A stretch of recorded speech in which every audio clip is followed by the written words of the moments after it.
दोस्तों, आज की कहानी में देखिए कि कैसे दो अलग अलग दुनिया में आयशा और अलीना अपनी नई मुश्किलों का सामना कर रही हैं।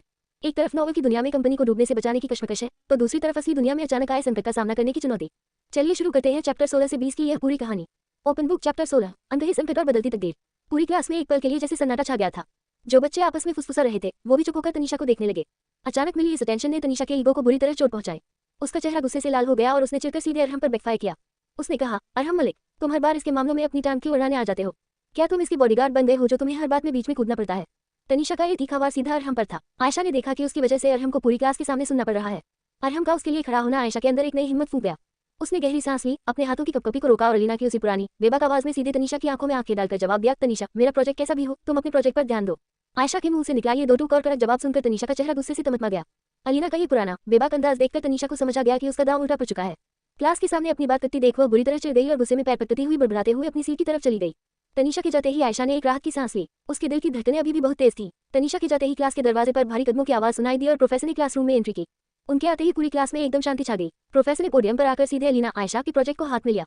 उन्होंने पूरी क्लास के सामने उस प्रोजेक्ट को दिखाया और उसकी जमकर तारीफ करते हुए कहा, पूरी क्लास को अलीना के इस प्रोजेक्ट से सीखना चाहिए। भले ही ये दिखने में सिंपल है, लेकिन इसमें जो रिसर्च और साफ सफाई है वो कमाल की है।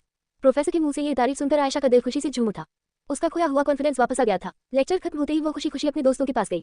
दोस्तों ने उसे घेर लिया और उसकी तारीफ करने लगे। उनसे बात करते हुए आयशा को पहली बार इस नई दुनिया में सच्ची दोस्ती और अपनेपन का एहसास हुआ। जब दोस्त अपनी सीटों से उठकर जाने लगे, तब अरहम धीरे से आयशा की तरफ बढ़ा। अरहम की बात सुनकर आयशा के पैरों तले जमीन खिसक गई। उसके चेहरे का रंग उड़ गया और वह बस फटी आंखों से अरहम को देखने लगी। उसने लड़खड़ाती आवाज में पूछा, बा डॉट डॉट बैंको प्रप्तसी, तुम ये क्या कह रहे हो अरहम? अरहम ने अपनी आवाज को और धीमा करते हुए कहा, तुम्हें अब तक तो पता चल गया होगा ना कि तुम्हारे डैड की कंपनी में थोड़ी फाइनेंशियल प्रॉब्लम चल रही है। अगर ऐसा ही रहा तो कंपनी बैंकक्रप्ट भी हो सकती है। तुमने तो हमेशा कहा था कि तुम इसका कोई ना कोई हल निकाल लोगी, इसलिए मैं पूछ रहा हूँ कि इस बार तुमने आगे के लिए क्या सोच रखा है? अरहम की बात सुनकर आयशा का दिमाग पूरी तरह काम करना बंद कर चुका था। डायरी के हिसाब से तो अलीना को इस मुसीबत का कोई ना कोई सॉल्यूशन ढूंढना था, लेकिन अलीना की जगह तो यहाँ वो खुद यानी आयशा थी। उसे बिजनेस के बारे में कुछ नहीं पता था। वह परेशान होने लगी कि वह इस सिचुएशन को कैसे संभालेगी। इसी वक्त असली दुनिया में नजारा बिल्कुल अलग था। आयशा के सीधे सादे और मासूम दिखने वाले शरीर के अंदर इस समय अलीना का बोल्ड और बेबाक दिमाग था। अलीना ने अभी एक लोकल कैफे में नई जॉब ज्वाइन की थी और वह वहां से अपनी शिफ्ट खत्म करके घर की तरफ बढ़ रही थी। आयशा के सीधे स्वभाव के कारण अड़ोस पड़ोस के जो लोग पहले उसे कमजोर समझते थे, वो पिछले 2 दिनों से अलीना का कड़क और कॉन्फिडेंट अंदाज देखकर हैरान थे। अलीना को किसी की परवाह नहीं थी। उसका पूरा ध्यान इस समय अपनी नई जॉब संभालने और कॉलेज के एंट्रेंस एग्जाम के फॉर्म भरने पर था, जिसकी परीक्षा भी होनी बाकी थी। जैसे ही अलीना ने घर के करीब कदम रखा, उसने देखा कि उनके घर के बाहर कुछ पड़ोसियों की भीड़ जमा थी और अंदर से रोने चीखने की आवाजें आ रही थी। अलीना का दिल किसी अनहोनी की आशंका से धड़क उठा। वह भीड़ को चीरती हुई तेजी से घर के अंदर भागी। अंदर का मंजर देखकर उसके होश उड़ गए। आयशा के पिता जमीन पर बेसुध पड़े थे और मां रोते हुए उन्हें उठाने की कोशिश कर रही थी।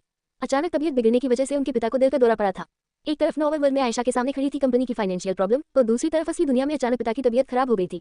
क्या दोनों लड़कियां इस दोहरे संकट का सामना कर पाएंगी? ओपन बुक चैप्टर 17, सुलगती बेचैनी दिल टूटना। अस्पताल के उस ठंडे कॉरिडोर में सिर्फ मशीनों की बीप और अलीना की धड़कनों की आवाज थी। आयशा के पिता को आईसीयू में ले जाया जा चुका था। आयशा की अम्मी बेसुध सी बेंच पर बैठी आंसू बहा रही थी। अलीना ने गहरी सांस ली और खुद को संभाला। माना कि यह शरीर आयशा का था, लेकिन इस वक्त इसके भीतर अलीना का फौलादी हौसला था। वह मुश्किलों के आगे घुटने टेकने वाली लड़की नहीं थी। उसने आगे बढ़कर अम्मी के कांपते हाथों को थमा। उसने कहा, अम्मी आप हौसला मत हारिए, अब्बू को कुछ नहीं होगा, मैं हूं ना। अलीना की आवाज में आयशा की मासूमियत तो थी, पर एक गजब का ठहराव और यकीन था। तभी डॉक्टर बाहर आए। उन्होंने कहा, हालत फिलहाल काबू में है, लेकिन आगे के इलाज और दवाइयों के लिए पैसों का इंतजाम फौरन करना होगा। पैसों का नाम सुनते ही अम्मी के चेहरे पर हवाएं उड़ने लगी, क्योंकि उस छोटी सी स्टेशनरी की दुकान से इतना बड़ा खर्च उठाना नामुमकिन था। लेकिन अलीना डटकर खड़ी हो गई। उसने तुरंत अपना दिमाग दौड़ाया। अब्बू ने कोई ना कोई हेल्थ इंश्योरेंस तो जरूर करवाया होगा, उसने सोचा। अलीना ने फौरन अब्बू का फोन चेक किया, इंश्योरेंस के पेपर्स तलाशे और कंपनी की कस्टमर केयर पर क्लेम के लिए कॉल लगा दिया। इतना ही नहीं, वह सिर्फ एक सहारे के भरोसे नहीं बैठी। उसने सोचा कि अगर इंश्योरेंस में वक्त लगा तो वह सरकारी अस्पतालों में मिलने वाली स्वास्थ्य योजनाओं का सहारा लेगी। उसने फौरन काउंटर की तरफ रुख किया ताकि गरीब परिवारों के लिए आने वाली सरकारी योजना के फॉर्म और प्रोसेस का पता लगा सके। वह अपने अब्बू के इलाज में कोई कसर नहीं छोड़ना चाहती थी। दूसरी तरफ नॉवल वर्ल्ड के उस आलीशान कॉलेज कैंपस की एक बेंच पर आयशा, जो अलीना के शरीर में थी, गुमसुम बैठी थी। अरहम ने अभी उसे कंपनी के दिवालिया होने की खबर दी थी। दिमाग की सुलझन को सुलझा ही रहा था कि अचानक आयशा के सीने में एक अजीब सी तलखी और घबराहट महसूस होने लगी। उसका दिल बिना किसी वजह के इतनी जोर से धड़कने लगा, जैसे रूह पर कोई भारी बोझ रख दिया गया हो। एक अनजाना सा खौफ, एक अजीब सी बेचैनी उसकी सांसों को रोकने लगी। उसने कांपते हाथों से अपने कुर्ते के गले को थोड़ा ढीला किया और बेंच का सहारा लेकर बैठ गई। उसे समझ नहीं आ रहा था कि इस खूबसूरत दुनिया में जहाँ सब कुछ ठीक लग रहा था, वहाँ अचानक उसके दिल में ऐसा तूफान क्यों उठ रहा था। इस बेतहाशा घबराहट के बीच उसे अपने असली अम्मी अब्बू की शिद्दत से याद आने लगी। उसकी पलकें भीग गईं। वह मन ही मन सोचने लगी, क्या अम्मी अब्बू मुझे याद कर रहे होंगे? उन्हें तो भी नहीं होगा कि उनकी बेटी किस हाल में है, कहाँ है। शायद वो तो सोच रहे होंगे कि मैं उन्हें छोड़कर कहीं दूर चली गई। क्या वो मुझे भूल चुके होंगे? वह इस बात से बिल्कुल बेखबर थी कि उसका दिल यूं ही नहीं रो रहा था, बल्कि उसकी अपनी असली दुनिया में उसके अब्बू इस वक्त जिंदगी और मौत की जंग लड़ रहे थे। दोनों दुनिया के बीच एक अनकहा अनसुना सा रूहानी कनेक्शन दोनों को तड़पा रहा था। जहाँ एक तरफ असली दुनिया में अलीना अकेले ही डैड की जिंदगी के लिए सरकारी योजनाओं और इंश्योरेंस की भागदौड़ में जुट गई थी, वहीं नॉवल वर्ल्ड में आयशा को अपने पिता के लिए जानलेवा बेचैनी महसूस हो रही थी। क्या दोनों के दिलों का यह अदृश्य कनेक्शन उन्हें दोबारा अपनी दुनिया में खींच लाएगा? ओपन बुक चैप्टर 18, नेकी का सिला। Open book 1। अस्पताल के उस ठंडे कॉरिडोर में अलीना, जो आयशा के शरीर में थी, के हाथ में फोन था। बड़े और अमीर बनने वाले 3 रिश्तेदारों ने बहाने बनाकर मुंह मोड़ लिया था। अलीना ने गहरी सांस ली, लेकिन उसने हिम्मत नहीं हारी। उसने आखिरी उम्मीद के साथ आयशा के उन सीधे और साधारण रिश्तेदारों को फोन लगाया जिनसे अक्सर बाकी लोग दूरी बनाकर रखते थे। उसने कहा, हेलो मौसा जी। अब वो आईसीयू में हैं। अलीना की बात पूरी भी नहीं हुई थी कि दूसरी तरफ से फिक्रमंद आवाज आई, बेटा तुम फिक्र मत करो, हम अभी आ रहे हैं। और आधे घंटे के भीतर ही मौसा जी और पड़ोस की सीमा आंटी अस्पताल पहुंच गए।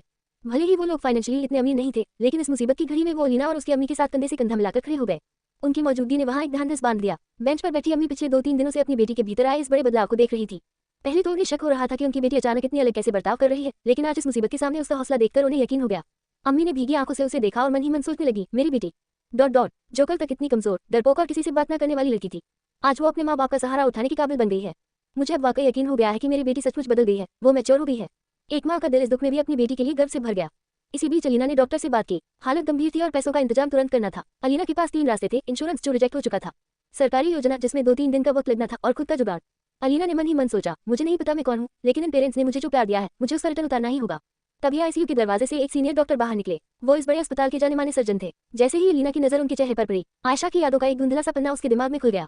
उसे याद आया कि एक बार जब वो अपने डैडी के साथ दुकान पर थी, तब एक लड़का वहां आया था।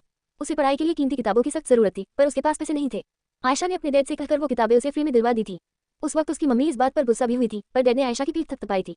आज वही लड़का शहर का इतना बड़ा सर्जन बन चुका था। अलीना तुरंत उनके पास पहुंची। उसने कहा, डॉक्टर साहब, क्या आपने मुझे पहचाना? मैं आयशा हूँ, स्टेशनरी दुकान से। डॉक्टर ने चौंक कर उसे देखा और फिर उनके चेहरे पर एक पहचान वाली मुस्कान आ गई। आयशा, अरे हाँ, तुम्हारे पापा, ये यहाँ कैसे? अलीना ने भरी आवाज में पूरी स्थिति बताई और कहा, सर हमारे पास इस वक्त तुरंत भरने के लिए पूरे पैसे नहीं है। मुझे बस कुछ दिनों की मोहलत चाहिए ताकि मैं ये पैसे खुद कमाकर या जुगाड़ करके भर सकूं। डॉक्टर ने तुरंत कहा, आयशा तुम पैसों की बिल्कुल फिक्र मत करो। तुम्हारे पापा ने उस दिन मुझे किताबें देकर जो मदद की थी, उसकी बदौलत ही आज मैं यहाँ हूँ। मैं अभी सारे पैसे खुद भर देता हूँ। अलीना ने तुरंत मना करते हुए बड़े स्वाभिमान से कहा, नहीं सर, मुझे आपसे पैसे नहीं चाहिए, बस मुझे थोड़ा वक्त दिलवा दीजिए ताकि मैं ये पैसे खुद भरूं। डॉक्टर उसकी इस खुददारी को देखकर दंग रह गए। उन्होंने मुस्कुराते हुए कहा, ठीक है, मैं तुम्हारे लिए अस्पताल के मैनेजमेंट से बात करके वक्त भी दिलवा दूंगा और जितना हो सकेगा बिल के पैसे भी कम करवा दूंगा। तुम फिक्र मत करो। अलीना ने राहत की सांस ली और नम आंखों से उनका शुक्रिया अदा किया।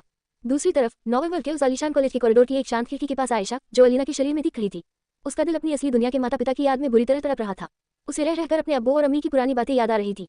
अपनी इस बेबसी और अपनों से दूर होने के गम में उसकी आंखों से आंसू बह रहे थे।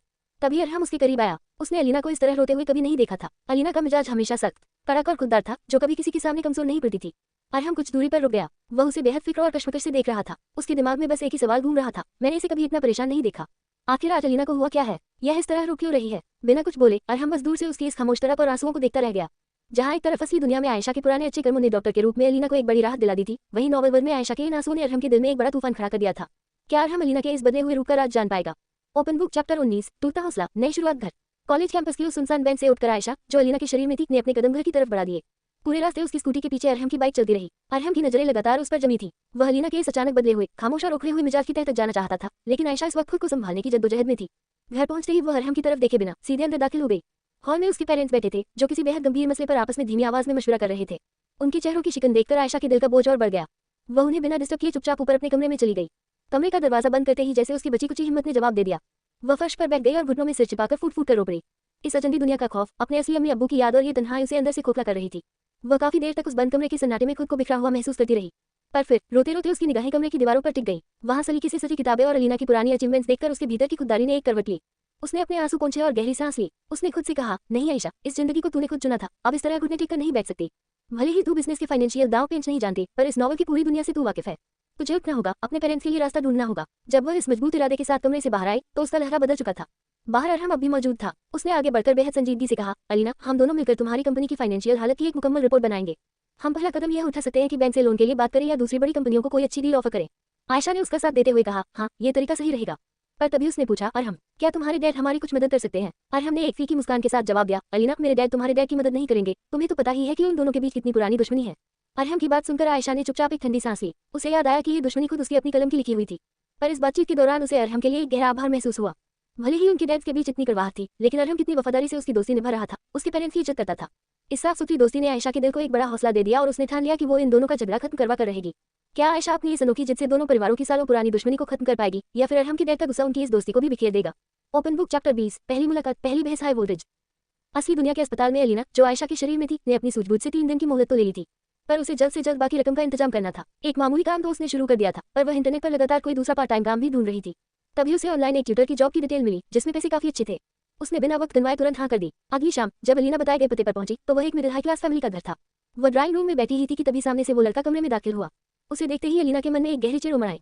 वो कोई और नहीं बल्कि दानिश था। दानिश ने जैसे ही आयशा अलीना को अपने सामने देखा वह भड़क उठा। उसने तुरंत अपने डैड की तरफ देखकर कहा, डैड आप जानते भी हैं, आप किसी को भी ट्यूटर के लिए ढूंढ लाते हैं। आप जानते हैं इसे, आपने मुझे इसी लड़की से मिलने भेजा था, आपको याद है? और मैं साफ मना करके आया था और अब आप चाहते हैं कि मैं इसके पास ट्यूशन पाऊं। अलीना को अंदर ही अंदर गुस्सा तो बहुत आया, पर उसने अपने अब्बू के मेडिकल बिल की बात याद रखकर खुद को काबू में किया। उसने बेहद ठंडे और कड़क लहजे में दानिश की आंखों में देखा। उसने सीधे पूछा, क्यों, क्या तुम्हें यहाँ बैठने में कोई एम्बेरसमेंट महसूस हो रही है? दानिश ने अपनी अकड़ दिखाते हुए कहा, मुझे भला क्यों एम्बेरसमेंट फील होगी? बात एम्बेरसमेंट की नहीं है। तुम तो ऐसे बात कर रही हो जैसे तुम कहीं की बहुत बड़ी टॉपर हो। मैंने तुम्हारे बारे में सुन रखा है, तुम एक बेहद वीक और कमजोर लड़की हो। तुम मुझे क्या पढ़ाओगी? अलीना ने एक हल्की सी तल्ख मुस्कान के साथ अपनी बाहें उठाई। वैसे मैंने भी तुम्हारे बारे में बहुत कुछ सुना है। एक बदतमीज लड़का। दानिश ने चौंक कर पूछा, तुमने मेरे बारे में कैसे सुना? अलीना ने करारा जवाब दिया, बिल्कुल वैसे ही जैसे तुमने मेरे बारे में सुना। और वैसे तुम्हें सच में लगता है कि लोग जो तुम्हारे बारे में कहते हैं वो सब सही है? अगर तुम्हें मुझ पर भरोसा नहीं है तो तुम ट्यूशन मत लो, पर कम से कम बिना किसी बात के किसी को जज करना तुम्हारा कोई राइट नहीं है। अगर तुम्हें पढ़ना है तो हाँ बोलो, वरना साफ मना कर दो। मुझे इससे कोई फर्क नहीं पड़ेगा और नहीं मुझे कोई शर्मिंदगी होगी। तुम पहले की तरह सिंपली न बोल सकते हो, मुझे कोई परवाह नहीं है। आयशा के कमजोर शरीर से निकली अलीना की यह बेबाक, कड़क और फौलादी आवाज सुनकर दानिश दंग रह गया। उसने जिस भीगी बिल्ली जैसी लड़की के बारे में सुना था, ये लड़की उससे कोसों दूर एक अलग ही तेवर में उसके सामने खड़ी थी। दोनों के बीच एक तीखी बहस और तकरार की शुरुआत हो चुकी थी। क्या दानिश इस करारे जवाब के बाद अलीना से पढ़ने के लिए मजबूर होगा या फिर इन दोनों की यह ईगो क्लैश इस जॉब को पहले ही दिन खत्म कर देगी?